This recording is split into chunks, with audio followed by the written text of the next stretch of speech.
तुर्की प्रखंड के गनियारी खुर्द में छठ महापर्व की तैयारी जोरों पर। ग्राम गनियारी खुर्द के टोला करुआसना और जोगियाखाड़ के ग्रामीणों में जबरदस्त उत्साह देखने को मिल रहा है। इस महत्वपूर्ण धार्मिक आयोजन को सफलतापूर्वक संपन्न कराने और व्रतियों के लिए सुविधापूर्ण वातावरण तैयार करने के उद्देश्य से हाल ही में गांव के गणमान्य और युवा सदस्यों की एक महत्वपूर्ण बैठक अंधेरी शाम की आगोश में रखी गई। इस बैठक में न केवल पर्व की रूपरेखा तैयार की गई, बल्कि अगले ही दिन से छठ घाट की साफ सफाई और सौंदर्यीकरण का कार्य युद्धस्तर पर शुरू कर दिया गया। शाम की अंधेरी रात में हुई महत्वपूर्ण मंत्रणा।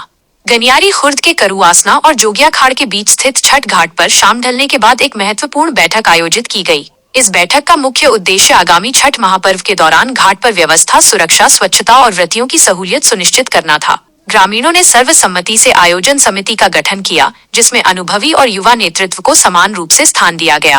पर्व की तैयारियों के लिए गठित इस नई समिति में अनुभवी और समर्पित व्यक्तियों को महत्वपूर्ण पद सौंपे गए। सर्वसम्मति से रामायाद सिंह को अध्यक्ष, अजय सिंह को उपाध्यक्ष, बिमलेश सिंह को सचिव और लल्लू सिंह को उप सचिव के रूप में चुना गया। संगठन की बागडोर संभालते हुए बीरेंद्र सिंह को महामंत्री की महत्वपूर्ण जिम्मेदारी सौंपी गई। समिति के आधार स्तंभ के रूप में कई समर्पित सदस्य भी मनोनीत किए गए। इनमें सकेंद्र सिंह, संजय सिंह, प्रमोद कुमार सिंह, मनोज कुमार सिंह और विनय कुमार सिंह शामिल हैं। ये सभी सदस्य अपने अपने क्षेत्रों में सक्रियता दिखाते हुए पर्व की तैयारियों को अंतिम रूप देने में जुटे हैं। इस बैठक में गांव के सम्मानित और अनुभवी लोगों ने गार्जियन के रूप में अपनी उपस्थिति दर्ज कराई और समिति को अपना आशीर्वाद और अमूल्य सुझाव दिए।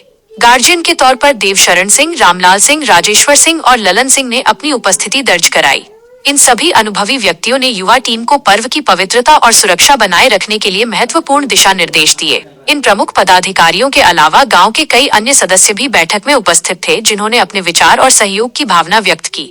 रात की बैठक के बाद पदाधिकारियों और सदस्यों का उत्साह चरम पर था। बैठक में लिए गए निर्णयों पर तुरंत अमल करते हुए अगले ही दिन की सुबह सूर्योदय के साथ ही समिति के सभी पदाधिकारी, सदस्य और गाँव के अन्य उत्साही नागरिक छठ घाट पर एकत्रित हो गए। एकत्रित हुए सभी लोगों ने एकजुटता और निस्वार्थ सेवा की भावना का परिचय देते हुए घाट की साफ सफाई का कार्य शुरू किया। युवा सदस्यों ने फावड़ा, कुदाल और झाड़ू लेकर घाट के चारों ओर फैली झाड़ियों, खरपतवारों और गंदगी को हटाया।